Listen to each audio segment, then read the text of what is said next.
Education is necessary ही नुसती अशी भेट कोणाची गोष्ट नाही आहे. एज्युकेशनमध्ये टेक्नॉलॉजिकल एज्युकेशन जास्त पाहिजे. कारण APJ अब्दुल कलामने जे 2020 पुस्तक लिहिलेलं आहे 2020, त्यात म्हणलेलं आहे की देशाच्या विकासामध्ये अतिशय परवडीचा शब्द कोणता असेल तर टेक्नॉलॉजी. अगदी दक्षिण कोरियासारखा भिकारी देश होता, परंतु 20 वर्षामध्ये जगातील 7व्या क्रमांकाची अर्थव्यवस्था आहे. त्याचं एकमेव कारण आहे टेक्नॉलॉजी. आणि भारताच्या गरिबीचं खरं कारण टेक्नॉलॉजी नसते. अवेलेबल रिसोर्सेस खूप होईल, परंतु त्या रिसोर्सेस मॅनेजमेंट करण्याची चांगली कॅपॅसिटी असणारे मनुष्यबळ आणि तांत्रिक ज्ञान असणारे तंत्रज्ञान देशात उपलब्ध नाही. एज्युकेशन कशा प्रकारचं असावं आणि सोलापूर शहरात त्या बाबतीत काय दोष आहे, कमतरता आहे, जरा दफेदार सरकारला बोलायला देणार आहे. कारण तुम्ही म्हणाल की आमचं सर तुम्ही आम्हाला तुम्ही घ्या शांत बसवलं आहे गरजेचं आहे म्हणून. माझ्या दृष्टीनं एज्युकेशन तज्ञ आहे की मीच आहे what are the necessities and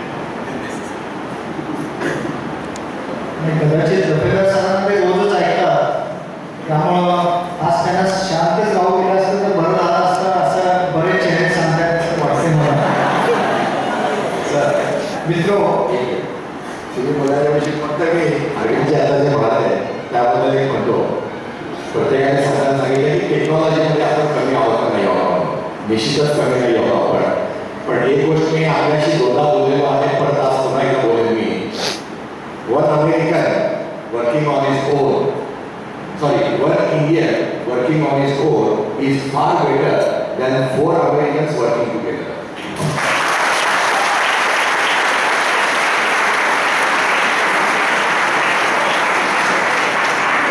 तुमच्या काळ्या पदरात फिरतील 2 Indians working together, they are at par with 2 Americans working together.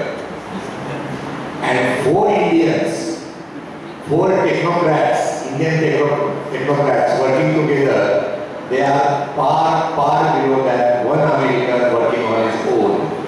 So, हा basic difference आहे.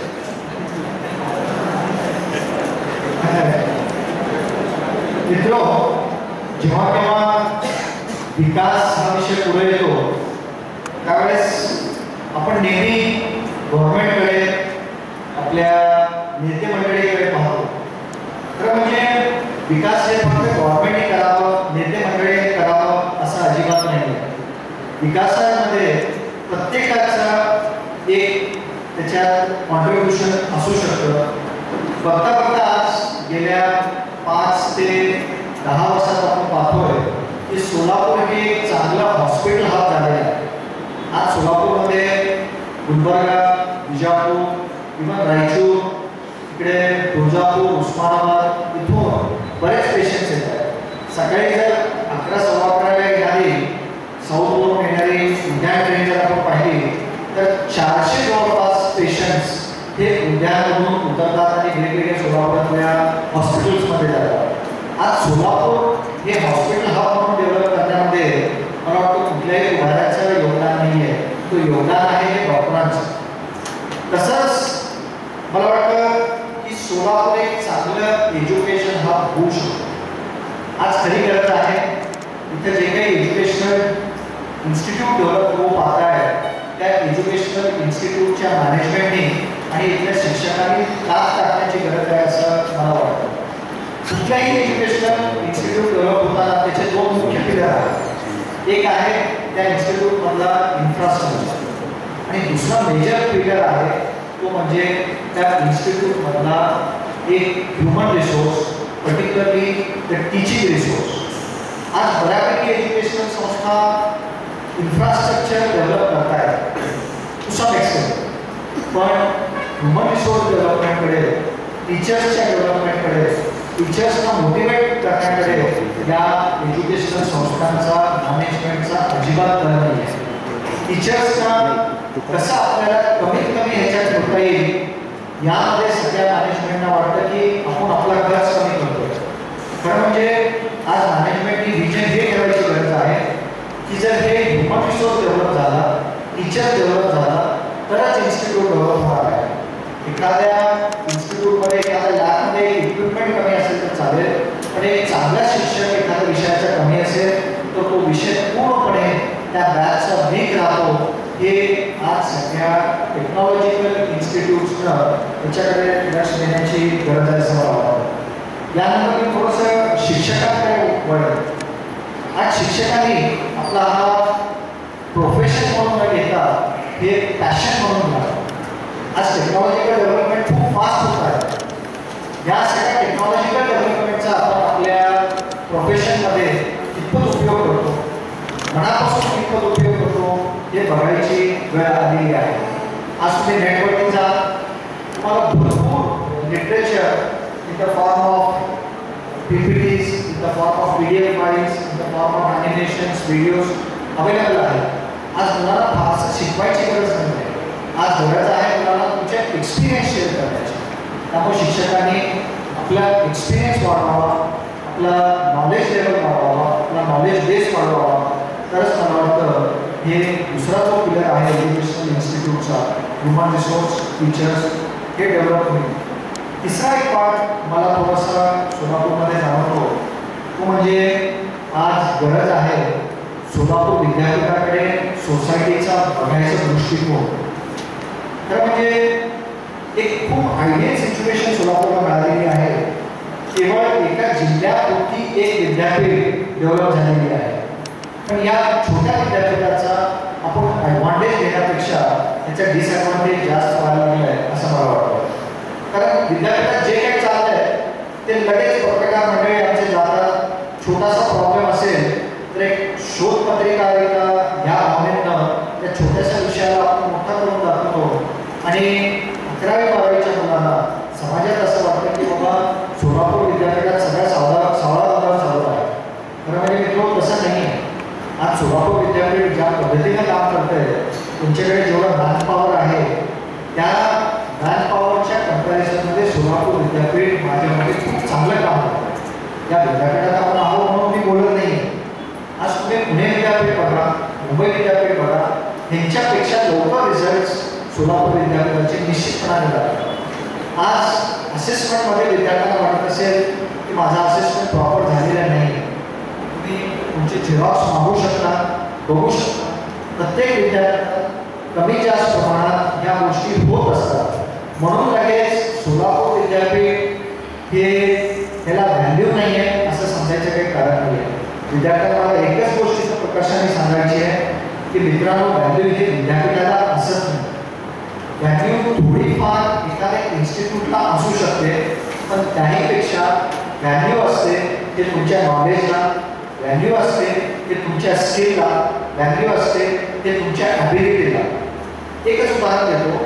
एखादी कंपनी मुंबईमध्ये इंटरव्ह्यू घेत आहे आणि त्या कंपनीमध्ये मुंबई विद्यापीठाचा एक विद्यार्थी आहे, पुणे विद्यापीठाचा एक आहे, सोलापूर विद्यापीठाचा एक आहे.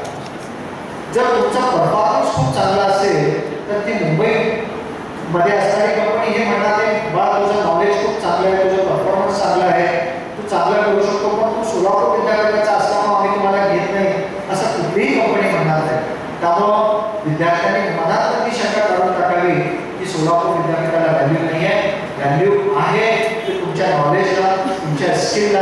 आज विद्यार्थ्यांनी आपला नॉलेज आणि आपली स्किल डेव्हलप करण्याची गरज आहे.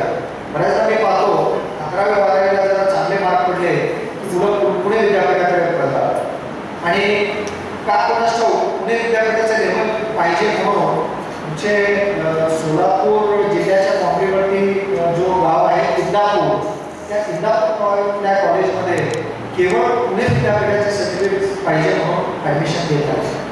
आज पुण्यात तुम्ही जर गेला तर किती कॉलेजेस हे पुण्यातले खरंच चांगले आहेत ते जरा जाऊन पहा. खरंच किती कॉलेजेसमध्ये इन्फ्रास्ट्रक्चर असेल, बिल्डिंग्स असतील, पण क्वालिफाईड टीचर्स, चांगले एक्सपिरियन्स टीचर किती कॉलेजेसमध्ये आहेत हे पाहण्याची गरज आहे. माझी दिव्य मराठीला गेले वर्षभर एक विनंती आहे, तुमच्या मी पाठीमागं आहे की दिव्य मराठीने एक सर्वे करावा. पुणे विद्यापीठात सोलापुरातले जे विद्यार्थी गेले त्यांचा परफॉर्मन्स कसा होता फर्स्ट इयरमध्ये, आणि जे काही अपेक्षा घेऊन ते विद्यार्थी पुण्यात गेले ते खरंच त्यांच्यासाठी अपेक्षा पूर्ण झाली का, त्यांना प्लेसमेंट मनासारखी मिळाली का, आणि जे विद्यार्थी सोलापुरात राहिले त्यांचा परफॉर्मन्स त्यांच्या कंपॅरिझनमध्ये कसा आहे याचा निश्चितपणाने आम्ही डायरेक्टली करतो आणि हे करत असताना जाणवतं की सोलापूर विद्यापीठात काही कॉलेजेस, मी फक्त ऑर्किडचं नाव घेणार नाही, काही कॉलेजेस निश्चितपणाने चांगले आहेत की जिथं तुम्हाला खऱ्या अर्थानं ज्ञान मिळेल, जिथं खऱ्या अर्थानं तुम्हाला नॉलेज मिळेल आणि तुम्हाला तुमच्या पुढच्या भविष्याच्या वाटचालीमध्ये एक चांगला टेक्नोक्रॅट बनण्यासाठी चांगल्या संधी आणि ऑपॉर्च्युनिटीज उपलब्ध करण्या इतपत ताकद असलेले सोलापुरात निश्चितपणानं काही कॉलेजेस आहेत. शेवटचा मुद्दा मला असं वाटतं की सोलापूर विद्यापीठात जर आपल्याला आपले विद्यार्थी रिटेन करायचे असतील तर दोन गोष्टी होणं गरजेचं आहे.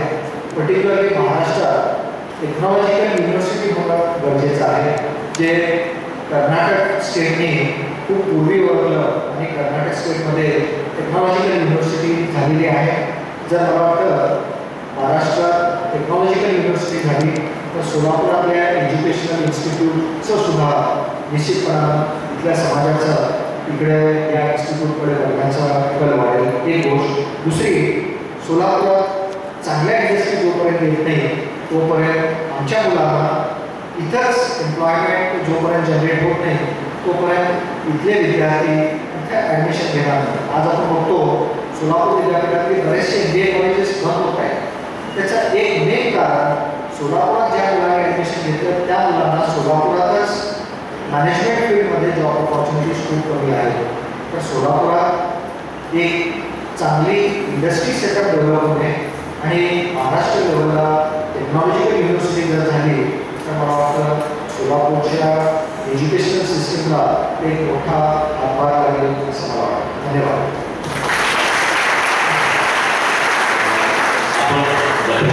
भरपूर उपयुक्त माहिती दिली आहे. मी शेवटी फक्त तुमच्यासमोर बोलायला म्हणाले तो चेंडे साहेबांना मी त्यांना आता पण बोलू दिलं नाही, कारण ते बोलले असता आता सगळ्यांना बोलायची गरज राहिली नसते. त्यांच्याकडे भरपूर माहिती आहे, भरपूर चिंतन आहे आणि जगभर शहर कशी असतात, बांधकाम कसं करतात, बांधकाम व्यवसाय कोणत्या दिशेने चाललेला आहे याचा अतिशय तपशीलवार केलेला आहे. आणि ते नेहमी म्हणतात की सोलापूरचा विकास बिल्डिंगच होईल असं नाही, आधी आपण थिंकिंग पॉझिटिव्ह केलं नाही, सोलापूरचं मार्केटिंग सुद्धा आपण पॉझिटिव्ह केलं नाही. आमचे एक मित्र ते नेहमी सांगतात की आपण बोलताना सुद्धा तसं निगेटिव्ह बोलतो की एखादा